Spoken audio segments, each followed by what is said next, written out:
Assalamualaikum warahmatullahi wabarakatuh. Perkenalkan, nama saya Arya Wijaya Utasuhud dari kelas ME 4F. Di sini saya mewakili kelompok saya, yaitu kelompok 1. Anggota kelompok yaitu Arya Wijaya Utasuhud, saya sendiri, Abu Nurdiman, Andrea Paradila, Aspani Harahap, dan Adrian Jordi Sembiring. Kemudian di sini saya akan mempresentasikan hasil kerja kami dengan materi shaping proses yang meliputi 1. Solidifikasi proses, 2. Particulate proses, 3. Deformation proses, dan keempat, material reformal proses. Kita mulai saja dari yang pertama, yaitu solidification proses. Solidification proses merupakan proses menjadi fluid atau semi fluid, lalu dibentuk sesuai kebutuhan metal, casting, plastik, molding. Proses solidifikasi diklasifikasikan menjadi 3, yaitu casting of metal, glass working, dan processing of polymers and PMCS. Proses solidifikasi pada logam berbeda tergantung pada logamnya, murni atau campuran. Casting sama dengan proses di mana logam cair dialirkan ke dalam cetakan tertentu, di mana logam cair akan membeku di dalamnya dan berbentuk sesuai bentuk rongga cetakan. Berikut di bawah adalah gambar dari aplikasi solidification proses. Kemudian yang kedua, particulate proses. Proses di mana bahan awal, material powder atau metal atau keramik dibentuk dan dipanaskan ke bentuk geometri yang diinginkan. Teknik yang digunakan adalah pengepresan dan pemanasan atau sintering. Di dalam bubuk dipres dengan tekanan tinggi dan dipanaskan untuk mengikat partikel.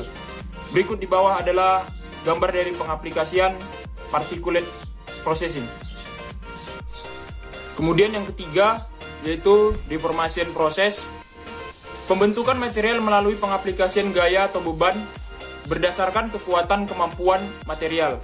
Material awal adalah padat liat atau ductile solid, dan kadang kala dipanaskan lebih dulu dan temperatur di bawah titik lebur untuk meningkatkan kelihatannya. Perubahan bentuk pada bahan logam dapat dibedakan menjadi 2, yaitu deformasi plastik dan deformasi elastis. Yang pertama, deformasi elastis. Deformasi elastis adalah deformasi atau perubahan bentuk yang terjadi pada suatu benda saat gaya atau beban itu bekerja. Dan perubahan bentuk akan hilang ketika gaya atau bebannya dihilangkan. Artinya, bila beban ditiadakan, maka benda akan kembali ke bentuk dan ukuran semula. Kedua, deformasi plastik. Deformasi plastis adalah deformasi atau perubahan bentuk yang terjadi pada benda secara permanen, walaupun beban yang bekerja ditiadakan. Deformasi proses ada 2, yaitu proses bulk deformation. Karakteristik bulk deformation secara umum adalah mengubah bentuk benda kerja secara signifikan dan besar-besaran. Karakteristik lainnya yaitu perbandingan luas permukaan bidang benda kerja dengan volumenya relatif kecil. Atau mengapa diberikan istilah bulk?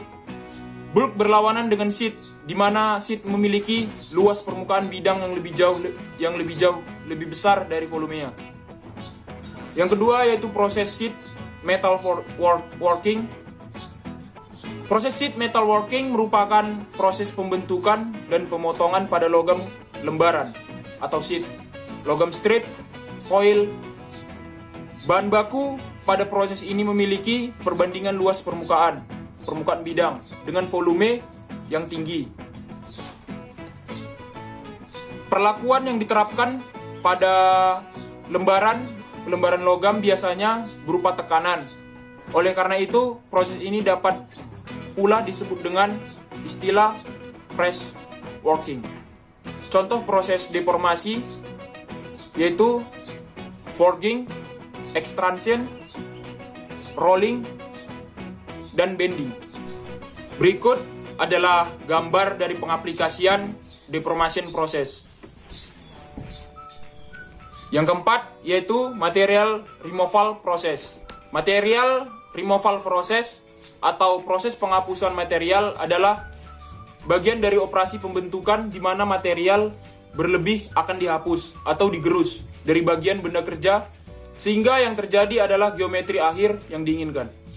Contoh proses material removal proses yaitu pembubutan atau turning, pengeboran atau drilling, dan penggilingan atau milling, scrap atau planing, grinda atau grinding.